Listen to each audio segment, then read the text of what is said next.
Cipher case की अटक jail में समाअत मुकम्मल। चेयरमैन पीटीआई की हाजिरी लगा दी गई। खसूसी अदालत के जज अबुल हसनान मोहम्मद जुल्करनैन इन कैमरा समाअत की। जज जेल से वापस रवाना। चेयरमैन पीटीआई की 9 रुकनी लीगल टीम और एफआईए तहकीकाती टीम भी मौजूद थी। जेल के बाहर सिक्योरिटी हाई अलर्ट। जेल जाने वाले तमाम रास्ते सील कर दिए गए।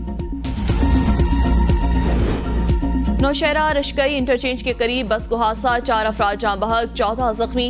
हादसा बस का टायर फटने से पेश आया। जख्मियों को मर्दान मेडिकल कॉम्प्लेक्स मुंतकिल कर दिया गया। बस रावलपिंडी से पेशावर जा रही थी। बस ड्राइवर को हिरासत में ले लिया गया। टोबा टेक सिंह में मोटरवे M4 पर रेस्ट एरिया के करीब हादसा, एक खातून समेत 3 अफराद जाँ बहक, 4 शदीद जख्मी। मरने वालों में एक शख्स की शनाख्त न हो सकी। हादसा ट्रॉलर का टायर फटने के सबब ट्रॉलर वैन से टकरा गया। लाशें और जख्मियों को डिस्ट्रिक्ट हेडक्वार्टर अस्पताल मुंतकिल कर दिया गया।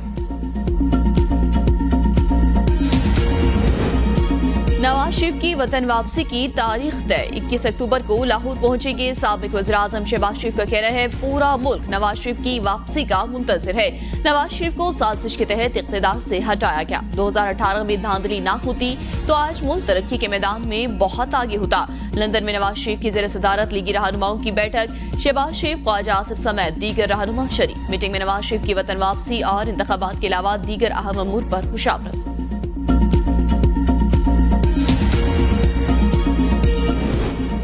तहरीक इंसाफ के इंट्रा पार्टी इंतखाबात केस की समाअत आज होगी। गुज़िश्ता समाअत पर PTI chief election commissioner barrister Gohar ने इंट्रा पार्टी इलेक्शन के हवाले से जवाब जमा कराया था।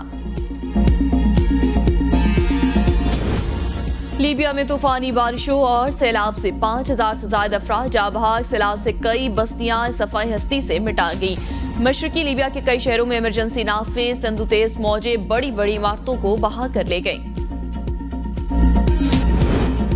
और मखसूस अंदाज जुमलों की बरजस्ता अदायगी से लोगों के चेहरों पर मुस्कुराहटें बिखेरने वाले अदाकार लहरी को मद्दाहों से बिछड़े 11 बरस बीत गए। फिल्मी सफर का आगाज 50 की दिहाई में ब्लैक एंड व्हाइट फिल्मों से किया। फिल्म अनोखी से करियर का आगाज करने वाले लहरी का फिल्मी सफर 30 वर्षों पर मुहित रहा।